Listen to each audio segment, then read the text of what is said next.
हैं? पैसे देने पड़ेंगे।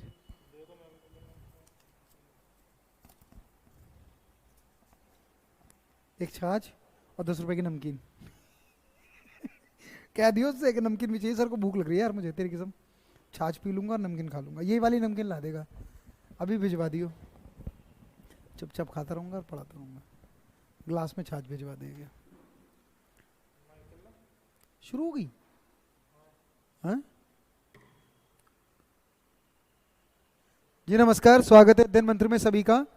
क्या मैं लाइव हूँ? चले भाई शुरू करें क्लास।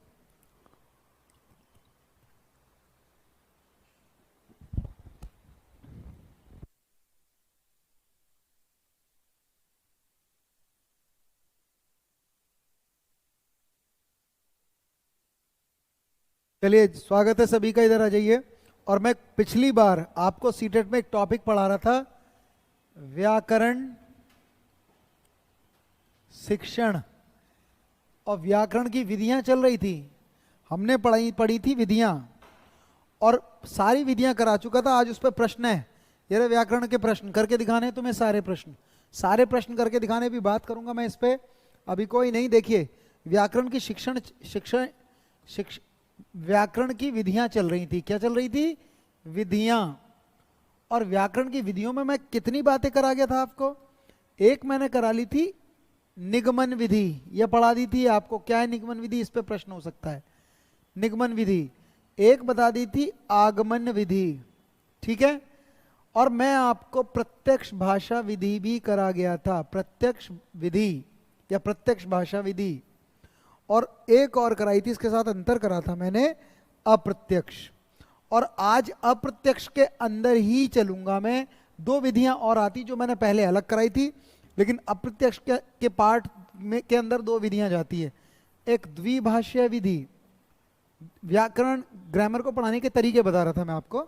द्विभाषीय विधि, इस पे प्रश्न आते हैं। द्विभाषीय विधि, और एक है अनुवाद विधि। तो आज इन दोनों विधियों को खत्म करना है मुझे, अनुवाद विधि। और एक है कौन सी? भाषा संसर्ग विधि। भाषा संसर्ग विधि लिख देता हूं, देख लीजिएगा। भाषा संसर्ग विधि, ये दोबारा से लिख देता हूं। संसर्ग कैसे लिखते हैं, रुकिएगा। भाषा संसर्ग विधि, इसकी बात करने जा रहा हूं मैं। गुड आफ्टरनून सभी को। क्या लिखा है अनमोल? क्या लिखा हुआ है मैं समझ नहीं पा रहा हूं तुम्हारी पूरी। Good afternoon Jaydeep. चलिए, आज लंच का भी टाइम नहीं मिला है। अच्छा पारुल, लंच का भी टाइम नहीं मिला तो कोई बात नहीं, आज इसे देख लो आप। थोड़ा सा ना आप खाना, अरे लंच का टाइम का मतलब आप पढ़ते भी रहें और खाना भी खाते रहें। कोई सामने तो लाइव नहीं है मेरे, और साथ के साथ खाना भी खा सकते, कुछ खा लीजिए। हम भी हल्का फुल्का ऐसे खाते हैं, हमारी भी कभी कभी लगातार क्लास होती है। तो देखिए, मुझे क्या बताना है, मैं वैसे इस पर डिस्कशन कर गया था, थोड़ा यहाँ से ही शुरू करूंगा। पर आज एक ये वाली विधि, ये वाली विधि, ये वाली। लेकिन इसके साथ साथ मैंने निगमन में भी सूत्र विधि का जिक्र कर दिया था। ऐसी आगमन में भी पाठ्य पुस्तक प्रणाली या प्रयोग प्रणाली का जिक्र किया था, या संसर्ग विधि का जिक्र किया। प्रश्न एक तो विधियों पे आएंगे जो मैंने लिखे हैं अब, और एक आएंगे व्याकरण के उद्देश्य पर, व्याकरण कैसे काम करती है इस पर भी होंगे। और प्रश्न जो मैंने और तुम्हारे टेस्ट के लिए रखे हैं वो सिर्फ व्याकरण के नहीं लिखे, जो मैं अब तक पढ़ा चुका हूँ। भाषा कौशल पे भी प्रश्न मिल जाएगा तुम्हें, और भाषा पे भी मिल जाएगा। तो टेस्ट करेंगे आज हम, पर ये तीन विधियां जो छूट रही थी इसको कवर कर लेते हैं। इसको, हाँ रेनू, बस टेस्ट लूंगा आज मैं। देखिए, ये रहा प्रश्न, व्याकरण शिक्षण की पीडीएफ बनाकर लाए, उसका टेस्ट देना है आपको। किस तरह के तुम्हारे पेपर आएंगे एग्जाम में। चलो, तो थोड़ा मुश्किल बनाया आज मैंने व्याकरण का प्रश्न बताना, इसका उत्तर देना। तो मैं विधि शुरू कर रहा हूं। प्रत्यक्ष और अप्रत्यक्ष बता चुका था, आज द्विभाषी और अनुवाद विधि है। चलिए, बस 15-20 मिनट लूंगा मैं आपका। लेकिन एक काम करो, मैं प्रत्यक्ष से ही शुरू करता हूं। प्रत्यक्ष विधि क्या है और अप्रत्यक्ष विधि क्या है, ये बता चुका था, लेकिन थोड़ा सा इसे लेकर चल रहा हूं। और एक है अप्रत्यक्ष विधि। आवाज आ रही है? हाँ आ रही है। अप्रत्यक्ष विधि। और देखिए, मैंने ये बताया था कि प्रत्यक्ष को कहते हैं डायरेक्ट मेथड, और अप्रत्यक्ष को कहते हैं इनडायरेक्ट मेथड। आई से शुरू कर देता हूं, इनडायरेक्ट मेथड, ठीक है। डायरेक्ट मेथड क्या है कि अगर कोई आदमी इंग्लिश भाषा पढ़ा रहा है, अंग्रेजी पढ़ा रहा है, इंग्लिश का टीचर अंग्रेजी पढ़ा रहा है, तो वो इंग्लिश में ही पढ़ाएगा। यानी इंग्लिश को पढ़ाने के लिए किसी भी भाषा का सहारा नहीं लेगा। हिंदी का भी नहीं लेगा, ना किसी बच्चे की मातृभाषा का लेगा, वो इंग्लिश में ही बोलता रहेगा और बच्चों से भी कहेगा इंग्लिश में ही बोलिए आप।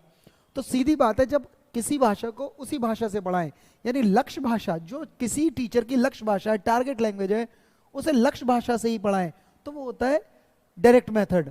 और इसमें जब कोई टीचर कोई भाषा पढ़ाने जा रहा है तो किसी और भाषा का सहारा नहीं लेगा।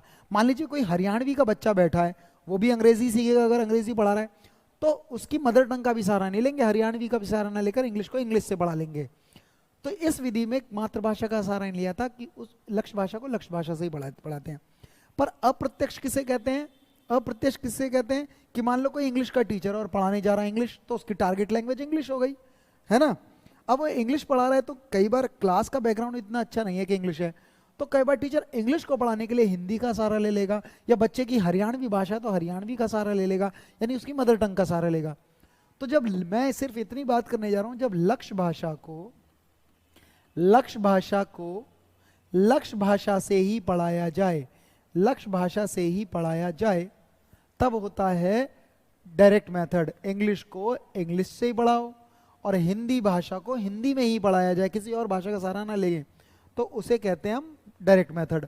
और यहां है कि भाई, और यहां है लक्ष्य भाषा को कोई भी, अरे व्याकरण में कोई भी भाषा पढ़ाऊं तो लक्ष्य भाषा को अन्य भाषा से पढ़ाओ, लक्ष्य से नहीं। जो अगर इंग्लिश का टीचर है तो इंग्लिश से ना करके हिंदी का भी सहारा लेगा, इनडायरेक्ट में चल रहा है, ठीक है।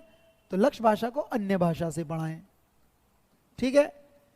अगर मुझसे पूछेंगे इस विधि में लक्ष्य भाषा को पढ़ाते समय कोई और भाषा का सहारा नहीं लिया जाता, यहां तक कि मातृभाषा का भी सहारा नहीं लिया जाता। तो प्रत्यक्ष विधि में कोई भी लक्ष्य भाषा पढ़ाते समय अन्य भाषाओं या फिर मातृभाषा का, ये बता चुका था मैं, मातृभाषा का सहारा नहीं लिया जाता, इस बात को ध्यान रखना। और इस विधि में लक्ष्य भाषा को पढ़ाते समय अन्य भाषाओं का अन्य भाषाओं का सहारा लिया जाता है, यानी मातृभाषा का सहारा लिया जाता है, अन्य भाषाओं का सहारा लिया जाता है, पर इसमें नहीं लिया जाता, याद रखना, ही प्रश्न आ जाता है। अब बात ये आती है मैं कौन सी विधि पढ़ा रहा हूं, अप्रत्यक्ष। अप्रत्यक्ष दो प्रकार की होती है और उसमें भी लक्ष्य भाषा को अन्य भाषा से पढ़ाया जाता है। तो मैं करने जा रहा हूं आगे वाली क्लास, आगे स्लाइड बढ़ा देता हूं, ये समझ गए होंगे। तो कौन सी भाषा चल रही है? अप्रत्यक्ष, इसे पढ़ा रहा था मैं, अप्रत्यक्ष भाषा। और अप्रत्यक्ष को मैं फिर लिख रहा हूं, देखो भाई, अप्रत्यक्ष का बस एक ही तरीका ध्यान रखना कि इस विधि में लक्ष्य भाषा को, लक्ष्य का मतलब है जो मेरी टारगेट लैंग्वेज है, जो मैं पढ़ाने जाऊंगा। कोई टीचर हो, अगर वो हिंदी का टीचर है तो उसकी लक्ष्य भाषा हिंदी है, अंग्रेजी है, अंग्रेजी का टीचर हो तो अंग्रेजी भाषा उसकी, अंग्रेजी टीचर की इंग्लिश है। तो मैं कह रहा हूं जहां यहाँ लक्ष्य भाषा, जो भी लक्ष्य भाषा है, जो भी टारगेट लैंग्वेज है, उसे अन्य भाषाओं से पढ़ाया जाता है। ये बात सीखी हमने। पर कभी कोई तुमसे पूछे कि अप्रत्यक्ष विधि कितने टाइप्स की होती है, तो आगे चल रहा हूं, ये सिखाना है मुझे। हाँ, प्रत्यक्ष अप्रत्यक्ष पढ़ा दिया था, बस आगे चल रहा हूं। अप्रत्यक्ष के प्रकार पे ही तो आगे बेटा थोड़ा बहुत तो डिस्कस करना ही होता है, ठीक है। इसे कहते हैं द्विभाषीय विधि। एक द्विभाषीय विधि, ध्यान से सुनना, द्विभाषीय विधि, बस खत्म कर रहा हूं मैं, ज्यादा टाइम नहीं लूंगा, फिर टेस्ट देना आप लोग। और ये है, एक है अनुवाद विधि। अब बात ये आई, इंग्लिश में पहले बात करता हूं, अनुवाद विधि। अनुवाद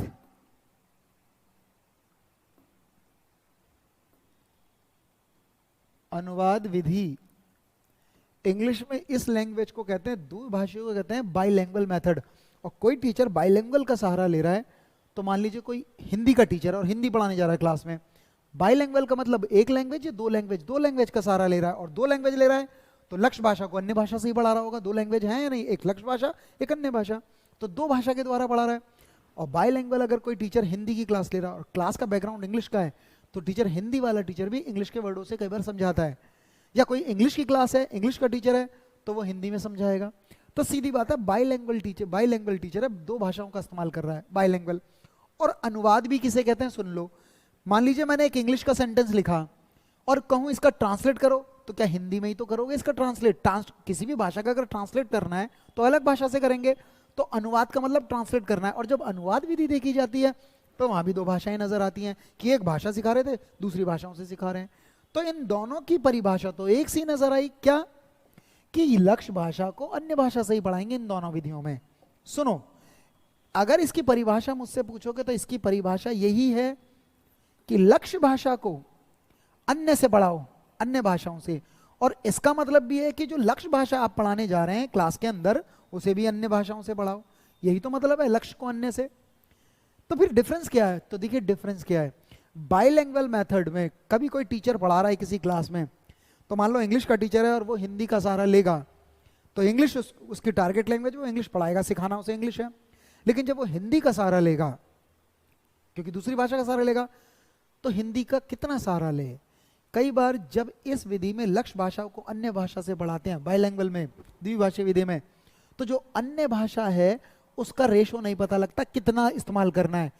असली में इस विधि के अंदर ये बात तो सिद्ध है कि अन्य भाषाओं, लक्ष्य भाषाओं को अन्य भाषा से पढ़ाएं, पर अन्य भाषाओं का इस्तेमाल, मैं यहां लिख रहा हूं, अन्य भाषाओं का इस्तेमाल, अन्य भाषाओं को तो सारा लेगा टीचर पढ़ाने के लिए इस भाषा को, अन्य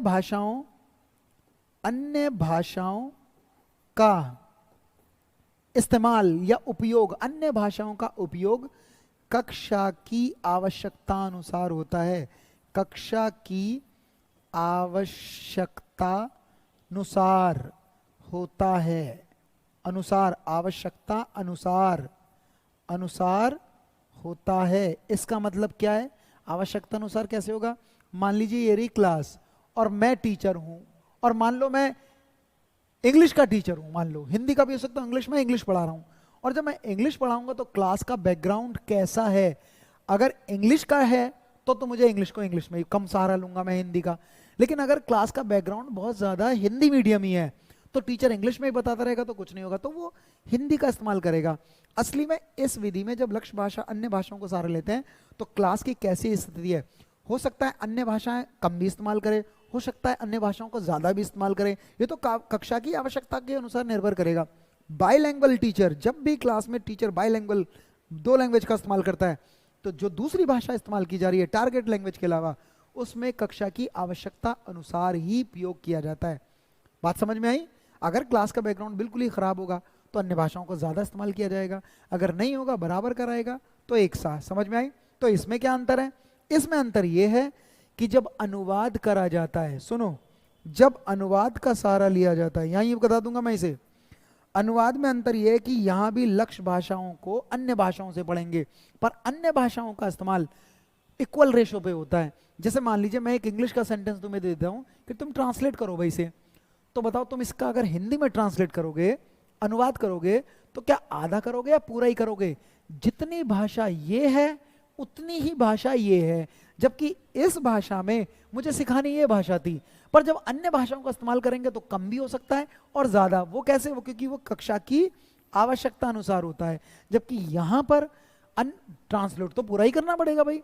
तो याद रखना, यहां पर लक्ष्य भाषा को पढ़ाते समय अन्य भाषाओं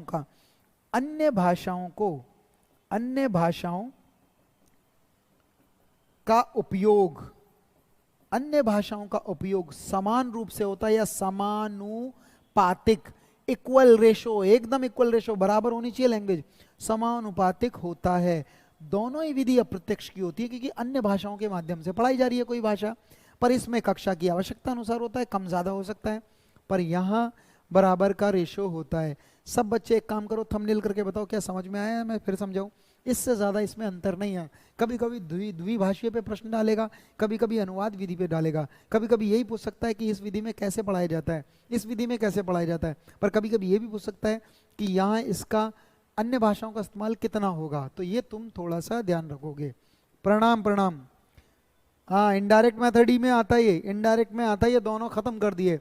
आखिरी विधि बची है जो सबसे इंपॉर्टेंट विधि है, आखिरी विधि बची है। अगर नहीं आया हो समझ में तो बताना, अगर आ गया तो ऐसे थंबनेल करो। दोनों विधि बता दी, इनडायरेक्ट मेथड की है। इसके विपरीत है प्रत्यक्ष विधि जो मैंने अलग बताई। आखिरी विधि है, देखो आखिरी विधि, एक आखिरी और अंतिम विधि है, 5 और 6 हो गई भाई। एक 7वीं विधि है, देखिए पहली आगमन निगमन, प्रत्यक्ष अप्रत्यक्ष, दुभाषी है और अनुवाद विधि। Very good. अब है भाषा संसर्ग विधि, सबसे इंपॉर्टेंट। ज्यादातर व्याकरण के जो प्रश्न आएंगे तुम्हारे इस विधि से करना। इस विधि से माने जाते हैं सबसे अच्छी व्याकरण इसमें आती है। इस विधि में छोटी छोटी क्लास के बच्चों को भी व्याकरण सिखा देते हैं इस विधि से। भाषा संसर्ग विधि, ये विधि क्या है जरा समझिए इसे। इसको पहले मैं शॉर्ट में लिखना चाहूंगा तब बताऊंगा इसे। भाषा संसर्ग विधि का पहला अगर मुझसे पॉइंट पूछना चाहते हो, यहां भाषा का जब बच्चा प्रयोग करता है तो उसको उससे जोड़कर भाषा पढ़ाई जाती है। तो मैं कहता हूं भाषा का प्रयोग करते समय व्याकरण को जोड़ना, व्याकरण को जोड़ना, याद रखना इसका अर्थ ये है। या मैं एक और अगर दूसरे शब्दों में लिखना चाहूं इसको, अगर मैं दूसरे शब्दों में लिखना चाहूं तो ये है संदर्भ के अनुसार, संदर्भ के अनुसार व्याकरण पढ़ाना, इसका ये अर्थ होगा। संदर्भ के अनुसार व्याकरण पढ़ाना।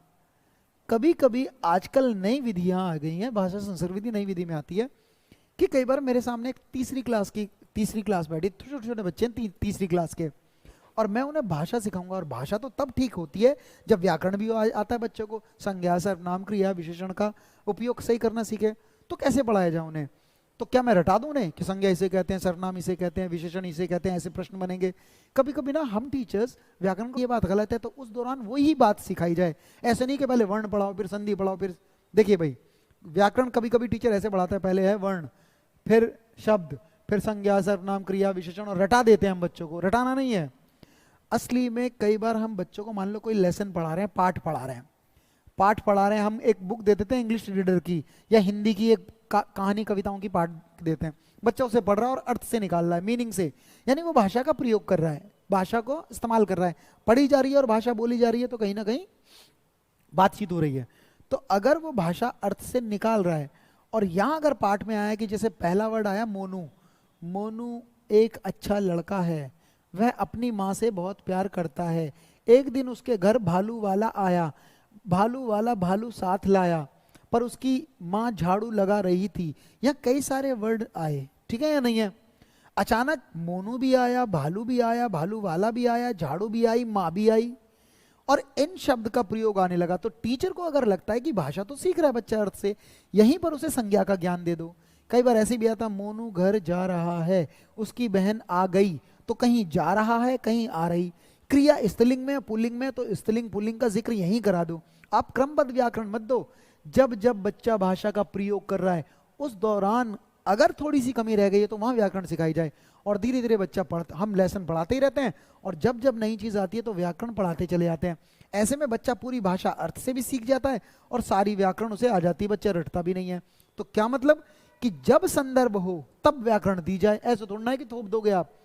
भाषा का प्रयोग करते समय व्याकरण को उसके व्यवहार में डालना, यही उद्देश्य है भाषा संसर्ग। भाषा संसर्ग का मतलब है भाषा के साथ जोड़ देना व्याकरण को। इसका सही अर्थ है, संसर्ग माने जोड़ना, इसका सही अर्थ है भाषा के साथ व्याकरण को जोड़ देना, क्योंकि व्याकरण शुद्ध होगी, व्याकरण जोड़ देना। इस बात को ध्यान रखोगे तुम, इस बात को ध्यान रखोगे। क्लियर है? मैं थोड़ा लिखवा देता हूं और समझ गए वैसे तुम।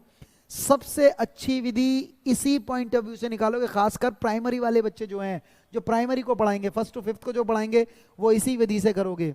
बच्चे को भाषा के प्रयोग, बच्चे को भाषा रटानी नहीं है, उसकी भाषा को ठीक करना है। तो मैं इसे लिख रहा हूं थोड़ा सा, और देखो मैं ऐसे लिखता हूं इजी करके। पाठ को पढ़ाते समय, जब भी कोई पाठ पढ़ा रहे हैं, बच्चा कोई भाषा बोल रहा है, पाठ को पढ़ाते समय जब व्याकरण की आवश्यकता हो, व्याकरण की आवश्यकता हो, भाषा अर्थ से सीख गया ठीक है, लेकिन कहीं ना कहीं तुम्हें लग रहा है कि यार संज्ञा की जानकारी दे दो तो दे दो। पाठ को पढ़ाते समय जब व्याकरण की आवश्यकता हो, मैं लिखवा इसलिए दे रहा हूं ताकि नोट्स बना लेना, आवश्यकता हो तो व्याकरण पढ़ाई जाए। इससे क्या होता है, जैसे बच्चे के व्यवहार में भाषा ढल जाती है, ऐसी व्याकरण भी उसके बिहेवियर में ढल जाता है और वो कभी भी गलती नहीं करता। तो इसका मकसद यह है कि बच्चे के व्यवहार में व्याकरण को ढाल देना है। बात समझ में आई? इससे ज्यादा आप नहीं करेंगे। क्या क्लियर है सबको? क्या क्लियर है? ये 3 विधियां बतानी थी जो जरूरी है। अब सुनिए भाई, मैं प्रश्न ला रहा हूं व्याकरण पे, जरूरी नहीं इन्हीं पे ही प्रश्न हो, हर तरीके के प्रश्न हो, ये तुम्हें देख के बताना है क्या करोगे। ठीक है, मैं पहला प्रश्न दे रहा हूं, शुरुआत इससे करूंगा। जरा बताओ, व्याकरण शिक्षण से रिलेटेड कुछ प्रश्न, कुछ और भी प्रश्न होंगे। पहला प्रश्न मुश्किल नहीं लगेगा, आज के प्रश्न थोड़े मुश्किल लगेंगे। बताओ, उत्तर देते रहो, जरा बताओ, उत्तर दो। निम्नलिखित में से कौन सा दूसरी भाषा, द्वितीय भाषा शिक्षण का उद्देश्य नहीं है? दूसरी भाषा का मतलब ये, मान लो एक बच्चे की मदर टंग है, मातृभाषा। मान लो अगर मातृभाषा उसकी, मान लीजिए मातृभाषा उसकी बंगाली है, और तो अन्य भाषा उसकी के लिए हिंदी हो जाएंगी या अंग्रेजी हो जाएंगी, तो दूसरी भाषा की बात कर रहा है। निम्नलिखित में से कौन सा दूसरी भाषा शिक्षण का उद्देश्य नहीं है?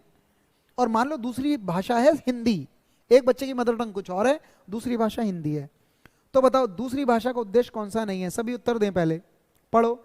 विभिन्न क्षेत्रों में, और दूसरी भाषा हिंदी मान रखी है, विभिन्न क्षेत्रों स्थितियों में हिंदी की विभिन्न प्रयुक्तियों को समझने की योग्यता का विकास करना। अरे कभी कभी बच्चा तो हरियाणा का है, पर हम तो अंग्रेजी भी सिखाते हैं उसे, हिंदी भी सिखाते हैं। तो मान लो अंग्रेजी ही सिखाई जा रही, दूसरी भाषा अंग्रेजी हो या हिंदी हो, तो उसका उद्देश्य क्या होता है, क्यों सिखाते हैं हम? और इसमें बताना कौन सा उद्देश्य नहीं है। तो बी दे रहे हैं, बी दे रहे हैं, सबके कमेंट शो हो रहे हैं, तो तुम्हारे सबके उत्तर वही सही हो गए आज तो।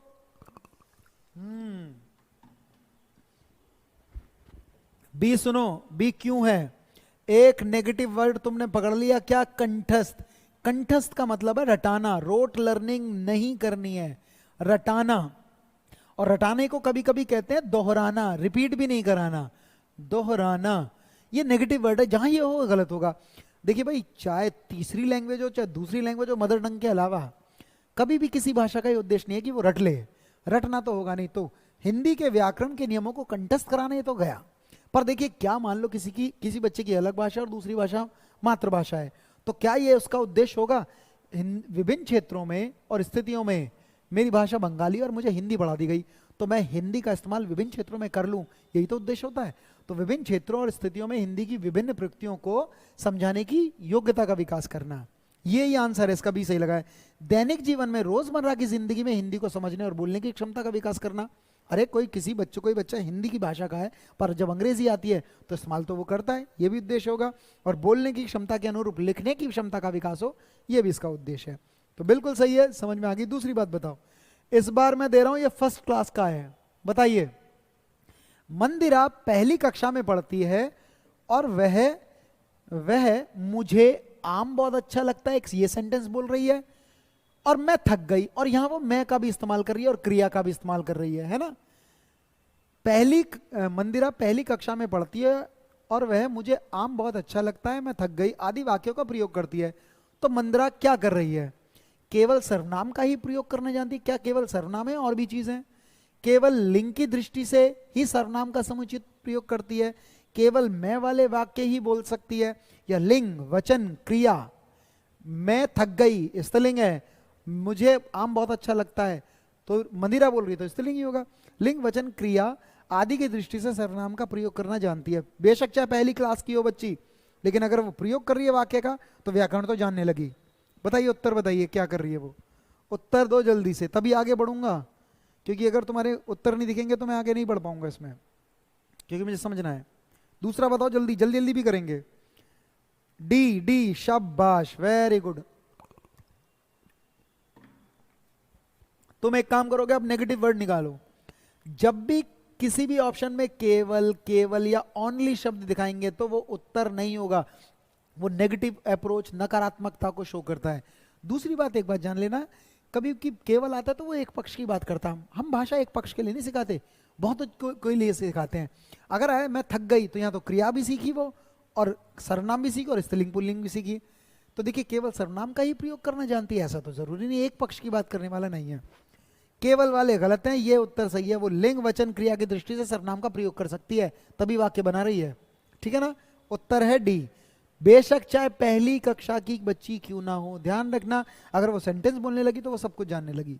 ठीक है, डी उत्तर सही है, इस बात को ध्यान रखोगे। अगला, भाषा के व्याकरण की समझ को कैसे करना है। व्याकरण अगर बच्चे को समझ नहीं है तो क्या करेगा वो, जरा बताइए। भाषा के व्याकरण की समझ को, व्याकरण पे प्रश्न लाया हूं, कहीं ना कहीं ये भाषा पर या व्याकरण पे ही प्रश्न है सारे। बताइए, भाषा के व्याकरण की समझ को, उत्तर देते जाइए, चलते रहिए। भाषा के व्याकरणिक समझ को संदर्भ परक प्रश्नों के माध्यम से आंका जाना चाहिए, केवल वस्तुनिष्ठ प्रश्नों के माध्यम से ही जाना चाहिए। जहां केवल आए उसे तो हटाओ, उस एक पक्ष के लिए भाषा की बात नहीं की जाती है।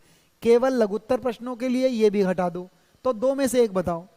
निबंधात्मक प्रश्नों के माध्यम से आके जाना चाहिए या संदर्भ परक, कि जहां संदर्भ हो वहां बच्चा भाषा अपनी बोल जाए सही थे। संदर्भ परक प्रश्नों के माध्यम से आंकना चाहिए। उत्तर दो। पंकज ने दिया है ए, सुजाता ने दिया है ए, सुजाता का सबसे पहले उत्तर आया है। मनीषा का, जगदीश का, शालू का, निगम का, वेरी गुड बेटा, शाबाश। उर्मिला का, तो उत्तर जाएगा ए। मैंने अभी बताया जहां संदर्भ वर्ड होगा वहां व्याकरण की दृष्टि से सही होगी बात, भाषा के प्रयोग की दृष्टि से। अरे जहां जहां संदर्भ है उसे वैसे प्रश्न दो कि हर बार संदर्भ के अनुसार अपनी बात किया जाए वो। जबकि निबंधात्मक प्रश्न तो एक ही बात कर रहा है, निबंध बड़े बड़े प्रश्न, ऐसा नहीं है, ये गलत है। एक पक्ष की बात कर रहे हैं निबंधात्मक प्रश्न, क्यों निबंध, क्यों? कम से कम वस्तुनिष्ठ प्रश्नों से भी आंका जाना चाहिए, भाषा हर तरीके के प्रश्नों से आंका जाना चाहिए, पर प्रश्न हो संदर्भ परक, समझ के साथ हो। तो उत्तर गया ए। आप हमेशा ध्यान रखेंगे जहां संदर्भ वर्ड जुड़ गया व्याकरण की दृष्टि से सही हो जाएगा। खुदा भी जब तुम्हें भाषा शिक्षण की प्रत्यक्ष विधि, देखिए आ गया प्रत्यक्ष विधि पे प्रश्न, बताकर दिखाओ। बताइए भाषा शिक्षण की प्रत्यक्ष विधि में क्या क्या होता है। मैंने बहुत छोटी जानकारी दी पिछली क्लास में भी, पर शायद कर लोगे तुम। बताओ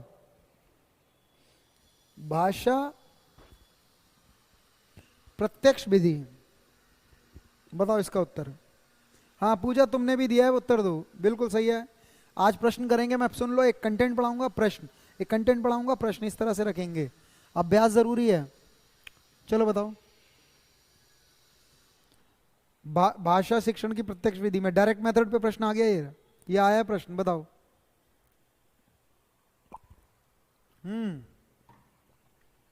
सपना गंगवार ने ये दिया है, इसका बताओ फोर्थ का उत्तर क्या है, बताइए। आंसर नहीं है अभी किसी का। तीसरे का ए, डी, मोबा शेरा ने गलत नहीं, मतलब दे है ए, पर ए डी, ए और डी ये प्रश्न गया, ज्यादातर बच्चों का गया, कंफ्यूज से हैं, अलग अलग उत्तर दे रहे हैं। बी भी दे रहे हैं, सी भी दे रहे हैं, ए भी दे रहे हैं और डी भी दे रहे हैं। अब सुनिए सभी, सुनिए, इसका उत्तर पहले मैं दे दूं, इसका उत्तर सही बी है।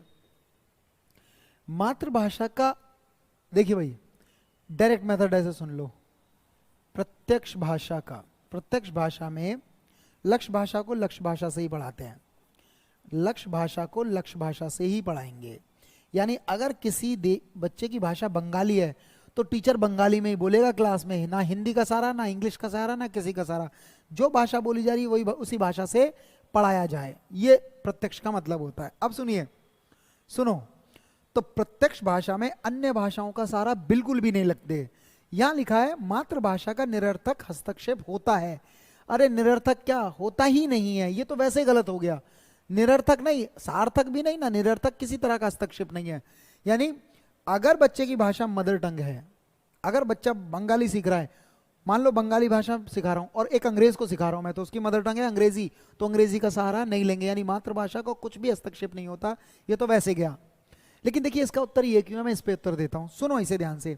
मैंने तुम्हें एक घटना सिखाई थी अर्जन की, और अर्जन की स्थिति प्रत्यक्ष भाषा विधि में होती है, बताई थी मैंने बात। अर्जन का मतलब है कि अगर बच्चा भाषा अर्जित करेगा तो समाज से करेगा। सुनो, और समाज से कैसे करता है, मान लो एक बच्चा एक समाज में पैदा हुआ, मान लो वो बंगाल में पैदा हुआ, सुनो बंगाल में पैदा हुआ, और जब वो बंगाल में पैदा हुआ तो यहाँ बांग्ला बोली जाती है। बच्चा 1 साल का होगा, 2 का, 3 का, 4 का और 5 का, 5 साल का हो गया। और बच्चा बड़ा होगा तो पहले अपनी माँ से भी जुड़ेगा, आस पड़ोस से जुड़ेगा, सोसाइटी से जुड़ेगा, और सोसाइटी में तो बंगाली भाषा बोली जा रही है, तो वो अर्जन भी किस भाषा का करेगा, बंगाली में, तो बंगाली से आई। सीधी बात है, अगर बंगला बोली जा रही तो बंगला से ही आ रही है, अगर हरियाणवी होता, हरियाणा में पैदा होता तो हरियाणा ही आती, हरियाणवी आती। तो सीधी सीधी बात है, जो भाषा यहाँ बोली गई वही आई, यानी उसी भाषा से पढ़ाया जा रहा है और वही भाषा आई। तो सीधी बात है, अर्जन की स्थिति प्रत्यक्ष भाषा में बन जाती है। अर्जन की स्थिति, अर्जन, अरे उसी भाषा को उसी भाषा में तो हो रहा है, तो अर्जन की स्थिति बन गई। और जब भी भाषा बच्चा अर्जित करता है तो सहज और स्वाभाविक सीखता है, बड़ा इजीली सीखता है और कोई रोक टोक नहीं आती। तो सीधी तो बात है, भाषा अर्जन की स्वाभाविक स्थिति का निर्माण करती है ये, क्योंकि उसी भाषा, यकीन करो आप जिस एरिया में पैदा हो, गुजरात में कोई पैदा होगा तो गुजराती तो आएगी, स्पेनिश तो नहीं आएगी। तो अर्जित ही तो कर रहे हो तो समाज से भाषाएं आप। और जब भाषा समाज से अर्जित की जाती है तो डायरेक्ट की जाती है, डायरेक्ट वे में, यानी प्रत्यक्ष रूप में। तो उत्तर इसका बी सही है, निरर्थक क्षेत्र होता नहीं है। अतिरिक्त शिक्षण सामग्री की कोई आवश्यकता नहीं होती। क्यों नहीं होती? सामग्री चाहिए ही चाहिए, तो ये तो गलत है। और भाषा की विभिन्न संरचनाओं के लेखन हेतु अभ्यास पर बल दिया जाता है। अभ्यास तो अधिगम पर दिया जाता है, इसमें प्रैक्टिस नहीं करे। अरे यहां तो सहज आ जाती है भाषा। क्या मेरी बात समझ में आ गई? याद रखना, मैंने तो सही आंसर की दिया था, ठीक है। मैं कुछ नहीं करता हूं, पहले बताओ ये प्रश्न आया है, दोबारा समझाऊं इस प्रश्न को। आप कहोगे तो मैं दोबारा बता दूंगा, पर इसका उत्तर बी है। मैं 5वें प्रश्न पे जा रहा हूं, इसलिए आप थंबनेल देकर बताओ क्या ये प्रश्न समझ में आ गया। भाषा, मातृभाषा में अर्जन की स्थिति बनती है और अर्जन हमेशा सहज और स्वाभाविक होता है। स्वाभाविक, स्वाभाविक, स्वाभाविक, स्वाभाविक स्थिति बनती है, ठीक है। याद रखना इसे। क्लियर है सभी को? नहीं है तो मैं प्रश्न डाल रहा हूं, जरा मुझे बताओ आपके कमेंट।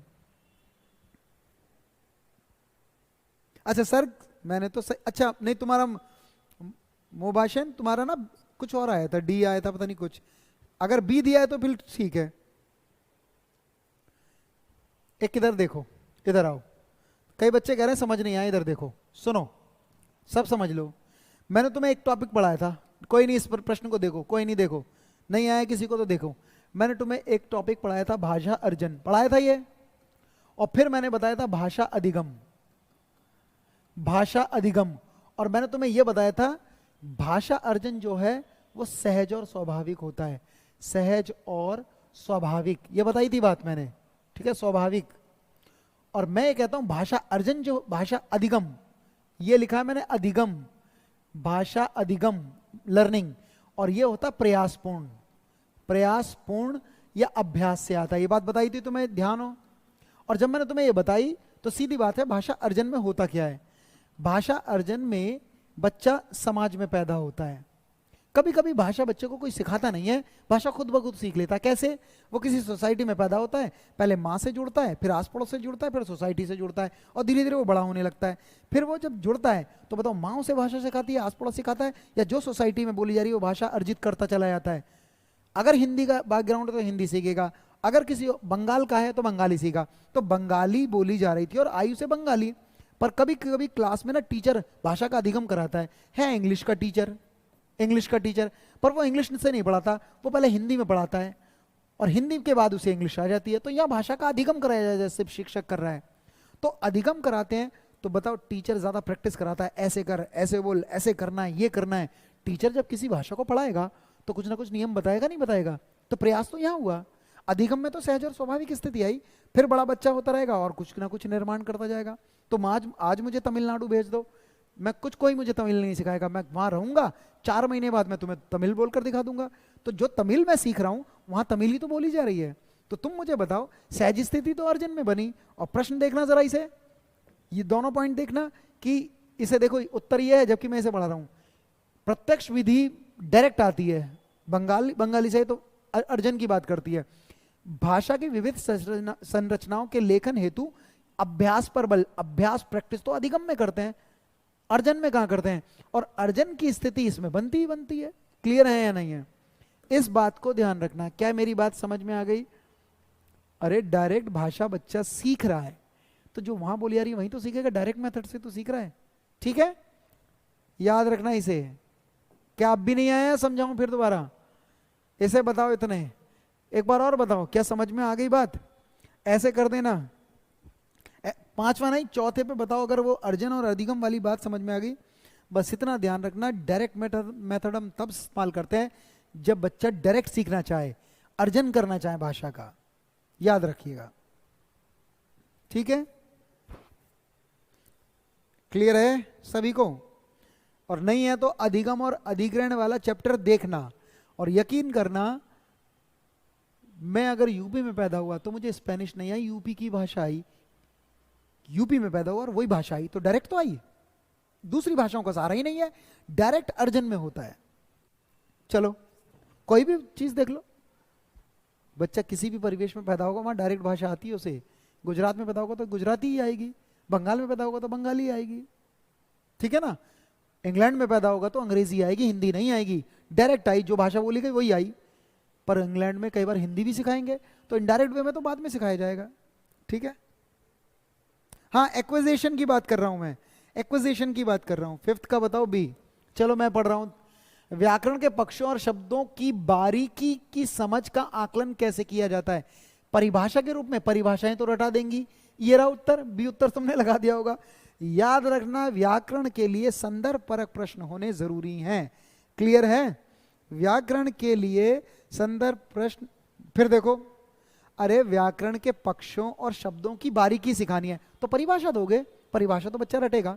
संदर्भ, संदर्भ कब दिया जाएगा? जब एक प्रश्न दिया जाएगा किस संदर्भ में बात कही जा रही है, उसका अर्थ निकाल रहा है बच्चा। संदर्भ युक्त सामग्री के द्वारा किया जाना चाहिए, ना कि परिभाषाओं के द्वारा। इस बात को ध्यान रखना है।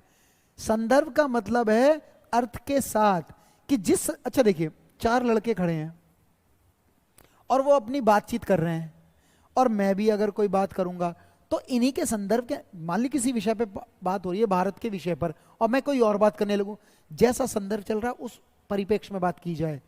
तो व्याकरण के पक्ष और बारीकी अगर समझनी है तो संदर्भ पर प्रश्न कि बताइए, अगर मैं संज्ञा का टॉपिक समझना चाह रहा हूं तो परिभाषा से तो रटेगा, इससे रिलेटेड बातों पे बातचीत करें, संदर्भ प्रश्नों के माध्यम से करें तो भाषा निकल कर आ जाएगी। बिल्कुल भी नहीं किया जाना चाहिए, गलत है। अधिक अंकों के लिए किया जाना, ये भी गलत है। परिभाषा के रूप में किया जाए, ये गलत है। संदर्भ युक्त सामग्री के अनुरूप किया जाए। समझ में आ रही बात? और क्या, जिस एनवायरमेंट में वही तो सीखेगा। लेकिन एक काम करो, जैसा एनवायरमेंट होगा वैसी होगी, तो जो एनवायरमेंट में लैंग्वेज है वही आई, डायरेक्ट आ रही है। पर क्या वाकई में हम जैसे टीचर, कभी कभी बच्चा मदर टंग उसकी कुछ और है, पर हम तो स्पेनिश भी सिखाते हैं, जैपनीज भी सिखाते हैं, उसके मदर टंग से अलग, वहां प्रैक्टिस कराई जाएगी, वहां अधिगम कराई जाएगी। तो अर्जन की स्थिति प्रत्यक्ष में चलती है और अधिगम की स्थिति अप्रत्यक्ष में चलती है, ये ध्यान रखना, ठीक है अनमोल? इस चीज को ध्यान रखना। एक बार तुम चैप्टर देखोगे ना तो ज्यादा क्लियर होगा तुम्हें अर्जन और अधिगम पर। अगर तुम मेरे सामने बैठे होते ना तो अभी डिस्कस कर लेता तुमसे, क्योंकि कई बार पता नहीं लगता तुम कितना समझ पाए हो। इसे बताओ, उच्च प्राथमिक स्तर पर व्याकरण शिक्षण का उद्देश्य में सहायक कौन होगा? कौन व्याकरण को सिखाने का पूरा उद्देश्य कर देगा? तो व्याकरण की परिभाषाओं को क्या करना, कंठस्थ। परिभाषा भी आ जाए तो भी गलत है बेटा, और उनको रटाने की बात करा तो और भी गलत है। भाषा की नियमबद्ध प्रकृति को क्या करना है, समझ रहा है, और समझ रहा है तो संदर्भ की स्थिति में ही समझेगा। जब समझना वर्ड आएगा तो पॉजिटिव है, समझना, और उसका क्या कर रहा है फिर एनालाइसिस। अरे बच्चे ने जो नियम है व्याकरण के, नियमबद्ध प्रकृति है, उसको भी समझ लिया है, और समझने के बाद उसका विश्लेषण कर रहा है, तो सारा बारीकियां चल रही है, संदर्भ के अनुसार चल रही हैं, तो उत्तर तो बी है। लेकिन भाषा की नियमबद्ध प्रकृति पर अत्यधिक महत्व देना, तो देखिए इसी पर अत्यधिक महत्व नहीं, ऐसा नहीं लग रहा है एक ही पक्ष की बात कर रहा है कि बस नियमबद्ध प्रकृति पर ही महत्व देना है, उसके विश्लेषण पर भी तो महत्व देना है। तो जो एक पक्ष की बात करता है वो गलत। और भाषा की प्रकृति, प्रकार्य और व्याकरणिक नियमों को क्या वर्ड आ गया, कंठस्थ ने गड़बड़ कर दिया, तो ये नेगेटिव वर्ड है। उत्तर है बी। मुझे लगता है इस प्रश्न में ज्यादा मुश्किलात नहीं है, सीधी सीधी बात है। अगर व्याकरण शिक्षण का उच्च प्राथमिक स्तर पर उद्देश्य पूछना चाहते हो तो बच्चा भाषा के व्याकरण की नियमबद्ध प्रकृति को समझे और साथ में उसका एनालिसिस भी करे, उसमें आलोचनात्मक टिप्पणी भी कर दे। ये उच्च प्राथमिक स्तर का उद्देश्य हो जाएगा। पहले बताओ, तुम कर भी पा रहे हो? थोड़ी सी मुश्किल चीज तो लाया हूं, क्या तुम कर भी पाए हो? क्या तुम कर भी पाए हो? जरा बताओ, जरा बताओ, कर भी पा रहे हो प्रश्न या नहीं? एक इसे बताओ, उच्च प्राथमिक स्तर पर व्याकरण शिक्षण की सर्वाधिक उचित विधि बताइएगा। व्याकरण शिक्षण की सर्वाधिक उचित विधि, एक सभी बच्चे बताओ, कर पा रहे हो प्रश्न या नहीं? क्या मुश्किल लग रही है क्लास? तो मैं इसी प्रश्न पे आ जाता हूं दोबारा समझाने पर। मुझे लगता है कि ज्यादा मुश्किल नहीं है, समझने की प्रयास कीजिए। सारे सही हैं पारुल आपके? सारे सही तो हैं। प्रश्न मुझे इसलिए दिखाना है, सिर्फ कंटेंट ही नहीं पढ़ाता रहूंगा, प्रश्न भी समझो। क्या पता तुम प्रश्नों के माध्यम से ही सही समझ जाओ, क्योंकि पेडागोजी का जब कंटेंट हम पढ़ाते हैं तो कई बार उतना क्लियर नहीं होता जितना प्रश्नों के माध्यम से हो जाता है, ये दोनों। और अगर तुम्हें अधिगम और अर्जन समझ में नहीं आ रहा तो पहले वो वीडियो देखो, फिर उसमें कनेक्ट करना डायरेक्ट मेथड को। डायरेक्ट लैंग्वेज अर्जन से आती है या अधिगम से आती है, ये तुम्हें पढ़कर दिखाना है मुझे। एक चैप्टर पढ़ा चुका हूं मैं, ठीक है? बताओ। इसको तुम बच्चों ने ज्यादातर ये लगाया होगा, पर ये नहीं है, इस चीज को ध्यान रखो। कभी भी प्रश्न आए उच्च प्राथमिक स्तर पर, पहले तो उच्च प्राथमिक स्तर, और पूछा व्याकरण शिक्षण पर सर्वाधिक उचित कौन सी मानी गई है, तो देखिए अरस्तु ने दो ही विधि बताई, निगमन आगमन। सबसे बेटर विधि ये मानी जाती है कि बच्चों के पहले उदाहरण दें और उदाहरण के बाद नियम से उसे नियम बाद में बताएं। और यहां बच्चों के उदाहरण होते हैं तो बच्चा जल्दी व्याकरण सीख लेता है, सही है। पर विधि ये भी अच्छी है, भाषा संसर्ग भी तो अभी बताई थी, ये भी अच्छी है। ये प्राइमरी लेवल पर अच्छी है ज्यादातर, लेकिन अपर पे भी, मध्य उच्च पे भी होगी। लेकिन पहले नंबर पे आप प्रायोरिटी आगमन को देना, क्योंकि ये नई विधियां निकाली गई है। ये भी सही है कि हम बच्चों को तब पढ़ाते हैं, लेकिन पता है आगमन विधि से पहले व्याकरण पूरा दे देते हैं। और जब बच्चा भाषा पढ़ता है, तो उन व्याकरण को खुद ब खुद जोड़ता है और सहज स्थिति समझता है। बेटर विधि यही होगी, कौन सी? आगमन। लेकिन इसके बाद अगर ये ऑप्शन नहीं आता तो भाषा संसर्ग भी उचित मानी जाती है। लेकिन अगर इन दोनों में कभी आए तो आप किसको सिचुएशन में रखोगे? आगमन विधि को। इस बात को ध्यान रखना है, इसमें बी ज्यादा बेटर है। सर सी ऑप्शन क्या है? अभी तो बताया भाषा संसर्ग विधि। सी किसका पूछ रहे हो? इसका? अरे सी किसका पूछ रहे थे आप? इसका। नियमबद्ध प्रकृति को अत्यधिक महत्व देना। यहां सिर्फ नियमबद्ध प्रकृति को अत्यधिक महत्व दिया रहा है, जबकि यहां नियमबद्ध प्रकृति के साथ साथ समझने और उसका विश्लेषण पर बल दे रहा है। तो ज्यादा पक्ष किसमें? इसमें, इसलिए भी उत्तर था। यहां एक ही पक्ष की बात करिए, सिर्फ नियमबद्ध प्रकृति की बात कर रहा है। और तुम इसका पूछना चाह रहे हो तो संसर्ग विधि अभी तो बताई थी, ये ज्यादातर प्राथमिक शिक्षाओं में उपयोग कर रहे हैं। हालांकि बड़ी क्लास में इसमें भी कर रहे हैं, पर प्राथमिक शिक्षा में। पर याद रखना फर्स्ट प्रायोरिटी आप इसको रखोगे, नंबर 1। आगमन विधि ज्यादा अच्छी मानी जाती है, क्योंकि सीधी बातें हम कोई जोड़ेंगे भी नहीं, कुछ भी नहीं करेंगे, हम तो सीधा बच्चों के उदाहरण पेश करेंगे, बच्चों से उदाहरण लेंगे और उसी के द्वारा समझाएंगे। तो इससे सारी व्याकरण भी सिखा दी जाएगी। तो आंसर ये रखना है इसका। चलिए, लेकिन भाषा संसर्ग विधि भी हो सकती है। नहीं, हायर लेवल पर। फिर सुनो, हायर क्या मतलब?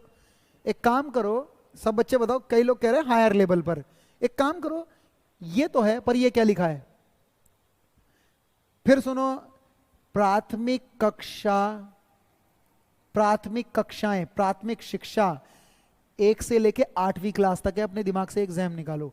जब प्राथमिक शिक्षा आती है ना, प्राथमिक शिक्षा भी 1 से लेके 8 तक है, और ये 2 पार्ट में डिवाइड है। एक निम्न प्राथमिक और एक उच्च प्राथमिक। और उच्च को आपने बहुत बड़ा मान रखा है, जबकि 10वीं के बाद आएगी हायर, माध्यमिक स्तर की क्लास, तो वो है।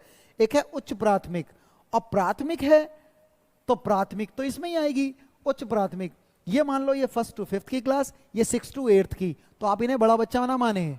और इस विधि में प्राथमिक शिक्षाओं में आगमन का ही प्रयोग करना चाहिए, ना कि माध्यमिक में। ये क्या? आगमन। तो आगमन तो इसमें भी प्रयोग होनी चाहिए, निगमन ही क्यों? याद रखना, चाहे उच्च प्राथमिक हो चाहे निम्न प्राथमिक हो। यहां माध्यमिक की बात नहीं कर रहा हूं, हायर सेकेंडरी की बात नहीं कर रहा हूं, 11वीं 12वीं के बच्चों की बात नहीं कर रहा हूं मैं। उच्च प्राथमिक स्तर के बच्चे, अरे तुम भी पढ़ाओगे हायर वाले, तो 6 to 8 को तो पढ़ाओगे, बहुत बड़े बच्चे हो गए क्या? तो याद रखना, उनके लिए मैंने एक कोटेशन भी लिखवाई थी, प्राथमिक शिक्षा को, प्राथमिक शिक्षा में अनिवार्य है आगमन विधि का प्रयोग करना। और प्राथमिक में ये दोनों ही आती है, इस चीज को ध्यान रखना है आपको, ठीक है? जब उच्च प्राथमिक की बात आए तो ये नहीं मानना है ना कि बहुत हाई है, बात तो प्राथमिक की ही हो रही है, उच्च प्राथमिक, ठीक है? 2 तरह की सेकंड चीजें होती हैं, एक प्राथमिक, सुन लीजिए, और एक लिखा माध्यमिक। जब आप बात करते हैं तो इसकी, और यहां प्राथमिक की बात है 1st to 8th तक, 8वीं में, जो 2 पार्ट्स में बटा होता है, लोअर प्राइमरी और अपर प्राइमरी। पर माध्यमिक में जो होता है, माध्यमिक की जो होती है वो 9th से शुरू होती है और 12th तक जाती है। इनमें कई बार निगमन का प्रयोग कर सकते हैं, पर प्राथमिक में तो आगमन का ही किया जाएगा। तो यहां प्राथमिक तो है। क्लियर है सभी को? क्लियर है सभी को? निगमन का नहीं करोगे, फर्स्ट नहीं करोगे तुम। कई एक बच्चा ने कहा कि फर्स्ट कहाँ है, एक बच्चे ने कहा कि ये फर्स्ट निगमन विधि, निगमन का तो वर्जित है प्रयोग प्राथमिक पूरी कक्षा में, माध्यमिक में, उच्च माध्यमिक में, विश्वविद्यालय स्तर पर निगमन का कर सकते हैं, लेकिन प्राथमिक में तो वर्जित ही कर दिया है। ठीक है, क्या ये बात समझ में आई? ये भी करा चुका हूं मैं। एक नौवां बताइए, क्लियर है सभी को? क्या मेरी बात समझ में आ रही है? प्राथमिक, एक अपने वर्ड पे ध्यान दो, निम्न प्राथमिक हो या उच्च प्राथमिक हो, प्राथमिक की बात कर रहा हूं। प्राइमरी एजुकेशन 6 से लेकर 14 साल के बच्चों को फ्री एजुकेशन की बात करिए, और 14 साल के बच्चे 8th में आते हैं, 9th में आते हैं, 9th की शुरुआत करते हैं 15 साल में, तो 6 से 14 वाले बच्चे तो प्राइमरी में, और प्राइमरी में तो एसएसटी वाले भी आ गए, 6 to 8 वाले भी, तो थोड़ा ध्यान रखिए आप इसको। हाँ, हायर पर, हायर का मतलब है 9th से एबव में कई बार हम निगमन का प्रयोग कर सकते हैं और करते भी हैं, वहां तो निगमन जाएगा, लेकिन 8th तक प्राइमरी की बात है, चाहे लोअर हो चाहे अपर हो, उसमें हमें आगमन को ही जिक्र करना है। क्या मेरी बात समझ में आ रही है सभी को? क्या मेरी बात समझ में आ रही है? हायर का मतलब क्या? इंग्लिश में तो तुम हायर कर रहे हो, हिंदी में लिख के दिखाना हायर को क्या कहेंगे। फिर सुन लो, जब तक प्राथमिक जुड़ा होगा किसी में भी, चाहे वो निम्न हो चाहे वो उच्च हो, प्राथमिक निम्न 1st to 5th, और उच्च प्राथमिक 6th to 8th, ना कि 9th और 10th, और इसी को मानते 8th तक की एसएसटी आ रही है तुम्हें या साइंस भी, इन वाली विधियों में दोनों में आगमन का जिक्र हो, निगमन का प्रयोग नहीं करना है, निगमन 9th से उसमें जाएगी। क्लियर है? फिर बताओ, भाषा शिक्षण की किस विधि में लक्ष्य भाषा यानी टारगेट लैंग्वेज जो टीचर पढ़ाने जा रहा है, सिखाते समय मातृभाषा का प्रयोग किया जाता है या नहीं किया जाता? किस विधि में लगा रहे हो तुम, जरा बताओ। सी आशुतोष ने दिया डी। अरे इधर देखो आशुतोष, क्या लगा रहे हो तुम, क्या पढ़ा रहा हूं मैं तुम्हें? इसका उत्तर सी है। याद रखना, प्रत्यक्ष विधि में कोई भी भाषा पढ़ाएं, जैसे कोई टीचर इंग्लिश पढ़ा रहा है और क्लास में हिंदी वाले बच्चे भी बैठे हैं, हरियाणा वाले भी बैठे हैं, बंगाली वाले भी बैठे हैं, पर पढ़ा वो इंग्लिश रहा है। अगर डायरेक्ट पढ़ाएगा तो इंग्लिश को इन भाषाओं का सहारा लेगा या इंग्लिश में ही पढ़ाएगा, और बच्चे की भाषा बांग्ला है, बच्चे की मातृभाषा हिंदी, तो ऐसी कौन सी विधि है जिसमें कोई भाषा पढ़ाते समय मातृभाषा का भी सहारा नहीं लिया जाएगा? तो डायरेक्ट में नहीं लिया जाता, और यही तो प्रश्न पूछ रहा है, प्राथमिक शिक्षण की किस विधि में लक्ष्य भाषा सिखाते समय मातृभाषा का प्रयोग नहीं किया जाएगा? तो वो क्या है? डायरेक्ट। अगर कोई व्यक्ति कोई लक्ष्य भाषा पढ़ा रहा है और इन विधियों, इन भाषा, उनकी बच्चों की मातृभाषा का प्रयोग करेगा, तो वो डायरेक्ट मेथड में आएगा, लेकिन वो कह रहा नहीं करता है, तो कौन सा आएगा? सी। क्या पढ़ रहे हो तुम लोग? सी है या नहीं है इसका उत्तर? अच्छा, 8वां नहीं किया, करवा रहा हूं, चलो इसे पढ़ो, इसे पढ़ो। इस बार फिर उच्च प्राथमिक स्तर पर है, 8वां छूट गया, 8वां कर लो, 8वां कर लो। मैं बहुत बोल गया भाई, थक गया हूं। तुम मुझे बताओ, क्या तुम्हें ये बात समझ में आ रही है? क्या जो मैं करा रहा हूं मेरे कॉन्सेप्ट समझ में आ रहे हैं? नहीं आ रहे हैं तो मुझे बोलो, मैं दोबारा प्रश्न उत्तरी हटा के एक बार कॉन्सेप्ट समझाऊंगा। क्या ये समझ में आ रही है? 8 नंबर दे दिया बेटा, पढ़ के बताओ। 8 नंबर दे दिया, पढ़ो, खुद खुद पढ़ो और समझाओ।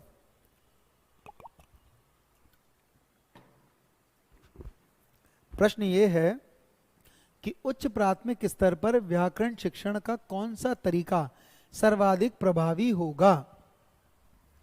कौन सा तरीका बड़े लेवल के बच्चे, उच्च प्राथमिक का मतलब है 6 to 8, इतने भी बड़े मत मान लेना।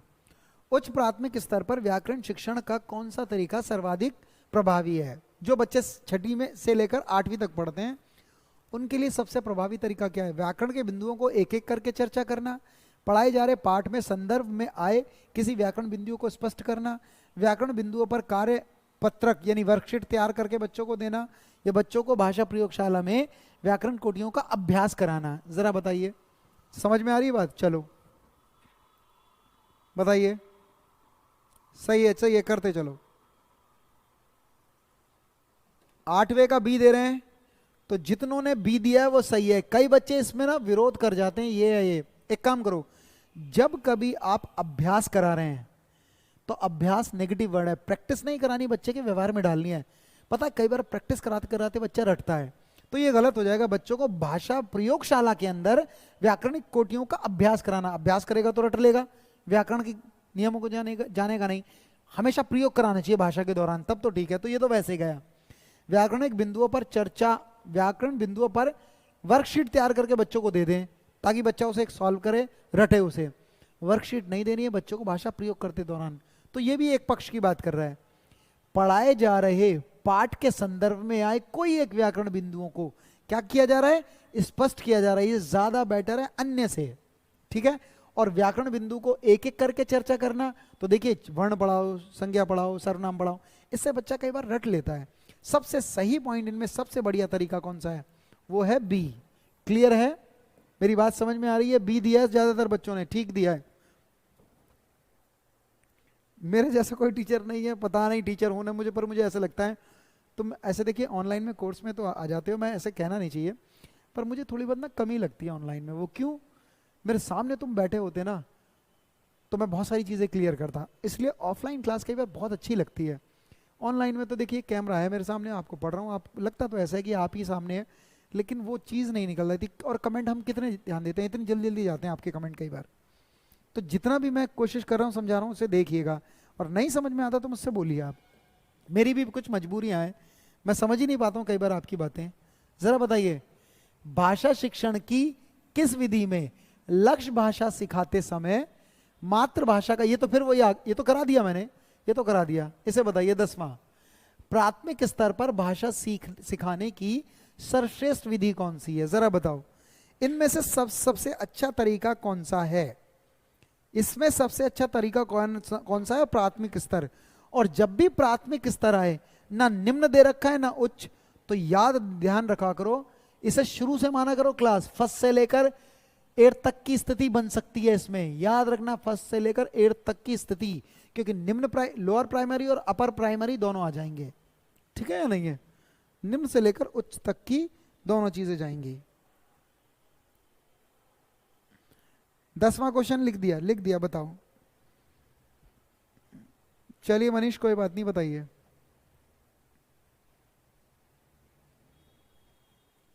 कोई नहीं रानी, कोई नहीं, तो मैं यहां पढ़ा रहा हूं, पढ़ो आप। 10वां प्रश्न बताओ जल्दी। 10 तक आ गए हैं। बच्चों के साथ कविता गाना। अच्छा, कभी कभी ना जो एक पक्ष की बात करेगा वो उत्तर नहीं होगा। बच्चों के साथ कविता गाना हो तो सकता है, पर बताओ कविता ही सिर्फ, अरे कहानी भी, नाटक, निबंध, बहुत सारी चीजें होनी चाहिए। तो एक ही चीज की बात करने वाला कई बार गलत सा होता है। बच्चों को कहानी सुनाना, कहानी क्यों, कविता भी सुनाएंगे, इसी से थोड़ा ना होगा। सबसे अच्छी विधि ये भी नहीं ना, ये बच्चों को पाठ्य पुस्तकों के पर आधारित वीडियो कार्यक्रम दिखाओगे, तो ये भी एक की बात कर रहा है कि पाठ्य पुस्तक पर आधारित वीडियो दिखा दो। पर देखिए बच्चों को भाषा प्रयोग, एक तो भाषा का प्रयोग कर रहा है, करते समय विविध अवसर देना, अनेक अनेक अवसर देना, ऐसे भी बोल, ऐसे भी बोल, ऐसे भी कर, वैसे भी कर। ये इसमें सबसे पॉजिटिव वर्ड एक तो प्रयोग, ध्यान रखना, वो भी किसका, जब भी किसी ऑप्शंस में भाषा का प्रयोग कर रहा है बच्चा, तो सबसे अच्छी स्थिति होगी क्योंकि अर्थ से ही करेगा। और दूसरा इसमें पॉजिटिव वर्ड है अवसर। हमें बच्चों को ढेर सारे अवसर देने चाहिए। हमें बच्चों को पढ़ाना नहीं चाहिए, हमें उसे पढ़ने के अवसर दें, और जिससे पढ़ने के अवसर दोगे तो वो उससे जुड़ेगा और अपनी शक्तियों को बाहर निकालेगा, वरना तो हम ही रटाते रहेंगे उसे, ठीक है ना, याद रखना। आगे चलें। हर व्यक्ति को मैंने ही सच्चाई सिखाई, वाक्य पर चर्चा करने का उद्देश्य क्या है। एक टीचर एक वाक्य पर चर्चा करा रही है, हर व्यक्ति को मैंने ही सच्चाई सिखाई। हो सकता है इसमें व्याकरण की कई सारी चीजों को सिखा रही हो, ग्रामर को सिखा रही हो, संज्ञा को सिखा रही हो, सर्वनाम को सिखा रही हो, ठीक है। हर व्यक्ति को मैंने ही सच्चाई दिखाई, वाक्य पर चर्चा करने का उद्देश्य क्या है। बच्चों को संज्ञा के प्रयोग का ज्ञान देना। तो सुनो, जो एक पक्ष की बात करेगा वो उत्तर नहीं होगा, यहां सिर्फ संज्ञा की बात कर रहा है। यहां संज्ञा क्या है, यहां तो क्रिया भी दिखी। बच्चों को सर्वनाम के प्रयोग का ज्ञान कराना, सर्वनामी क्या, संज्ञा भी है, सच्चाई भाववाचक संज्ञा है। बच्चों को क्रिया के प्रयोग का ज्ञान कराना, या डी उत्तर होगा। संज्ञा, सर्वनाम, क्रिया, जो एक पक्ष की बात करेगा वो उत्तर होता नहीं है, जो पूरी व्याकरण को अर्थ से समझाएगा वो सही है। बच्चों को भाषा के नियमबद्ध प्रकृति की पहचान आनी चाहिए व्याकरण से, और दूसरा उसका विश्लेषण आना चाहिए। 11वें का उत्तर डी दिया होगा, ज्यादातर बच्चों ने डी दिया होगा 11वें का उत्तर, ठीक है भाई, सही है सुजाता, बहुत बढ़िया। इसे बताओ, कुछ समझ में आ रही है? व्याकरण पे प्रश्न लाया हूं, फिर बताओ। व्याकरण शिक्षण की अपेक्षाकृत बेहतर विधि कौन सी है? इनमें से कौन सी सबसे सही विधि है? फिर बताओ, व्याकरण शिक्षण की सबसे सही विधि कौन सी है? बताइए भाई, व्याकरण शिक्षण की सबसे सही विधि कौन सी है? बताते जाओ, व्याकरण शिक्षण की सबसे सही विधि कौन सी है?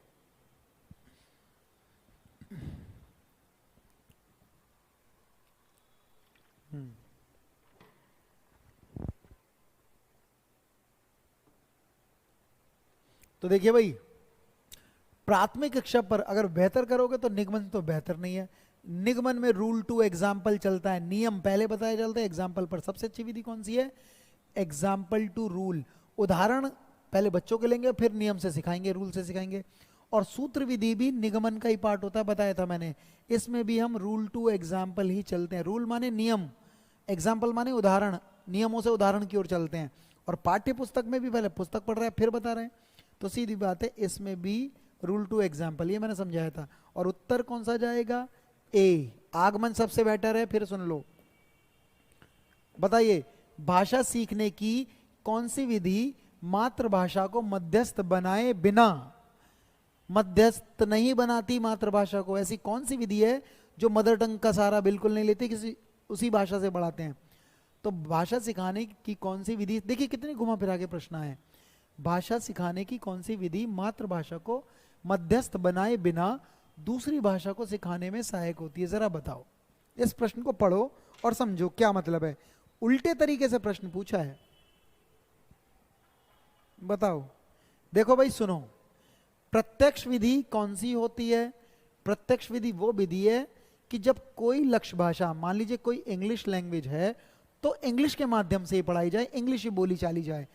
यानी किसी भी बच्चे की, अगर किसी कक्षा में बच्चा हिंदी मीडियम का, हिंदी भाषी का, यूपी का है या तमिल का है, तो उसकी मदर टंग तमिल है, मातृभाषा उसकी ये है बच्चों की, लेकिन वो दिल्ली के स्कूल में इंग्लिश सीख रहा है, इंग्लिश का टीचर सिखाना है, तो इंग्लिश से ही पढ़ाएगा। तो यहां मातृभाषा का सहारा नहीं लिया जाएगा। किसमें? दूसरी भाषाओं को पढ़ाने के लिए मदर टंग का सहारा ना लेकर उसी भाषा से पढ़ाया जाना चाहिए। यह है प्रत्यक्षवाद विधि का। और प्रश्न यही है कि कौन भाषा सीखने की कौन सी विधि में मातृभाषा को मध्यस्थ बिना बनाए बिना, कि इसको मध्यस्थ नहीं बनाना है, इसको मीडियोकर नहीं बनाना है, हमें तो उसी लैंग्वेज से पढ़ाना है, इसका बिल्कुल भी सहारा नहीं लेना है। तो क्या इसका भी सी लगाया आपने? शाबाश। हो सकता है अनुवाद विधि पे प्रश्न आता, द्विभाषी पे भी प्रश्न आ सकता था, याद रखिएगा। द्विभाषी दे दिया है, द्विभाषी ऐसे भी सही है। चलिए आगे बढ़ रहा हूं। तो सी सही था उसका उत्तर। भाषा सीखने में मातृभाषा का व्याघात, इसे बताइए, क्या उत्तर लगाओगे? भाषा सीखने में सी सही लगाया ज्यादातर बच्चों ने, वेरी गुड। चलो इसे बताओ, भाषा सीखने में मातृभाषा का व्याघात। व्याघात का मतलब है रुकावट, रुकावट। व्याघात का मतलब है बाधा, बाधा माना बैरियर। कि जब कभी हम कोई भाषा सीख रहे हैं, मान लो एक बच्चा यूपी का है और यूपी में पूरा हिंदी भाषी क्षेत्र है, बिहार का है पूरा हिंदी भाषी क्षेत्र है, और यहाँ पर हम बच्चों को अंग्रेजी भाषा सिखाना चाह रहे हैं। भाषा सिखाते समय मातृभाषा का क्या व्याघात पड़ता है या नहीं पड़ता? ये बताइए, क्या इस भाषा को सिखाने में मातृभाषा रुकावट डालती है या नहीं डालती है? इसे बताइए। क्या भाषा सीखने में मातृभाषा का व्याघात पूर्ण रूप से होता है, नहीं होता, होता है या आंशिक रूप से होता है? जरा बताइए क्या लगाओगे, जरा बताइए क्या लगाओगे। हाँ बस आखिरी प्रश्न है ये।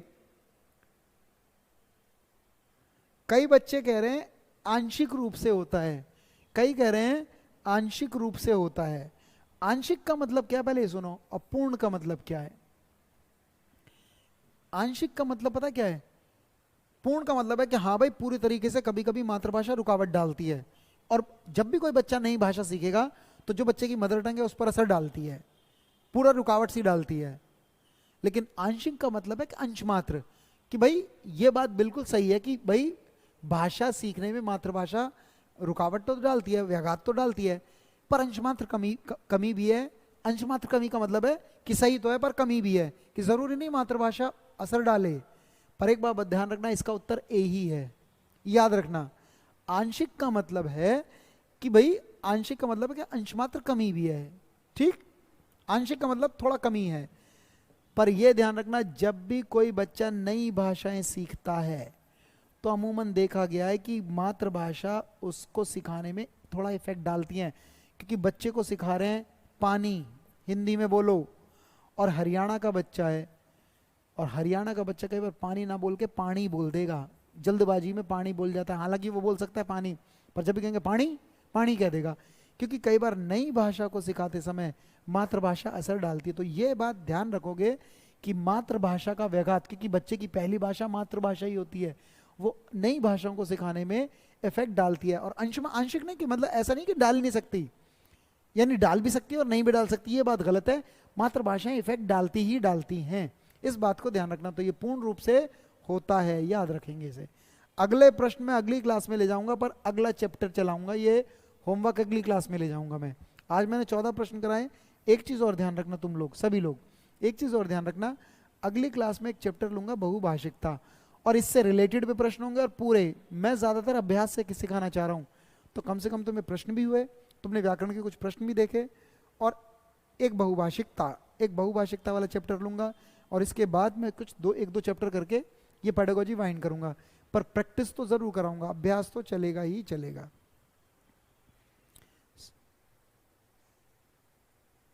क्या पूछा है? अच्छा, विनय सर ने भी कराया ये, तो बहुत बढ़िया रेनू, शाबाश, फिर तो सही है, फिर तो सही है। क्या कराया है? डी कराया आज। आंशिक सत्य जरा बताइए, आंशिक रूप से उचित है? नहीं, मातृभाषा इफेक्ट डालती है, मातृभाषा इफेक्ट डालती है, ध्यान रखना।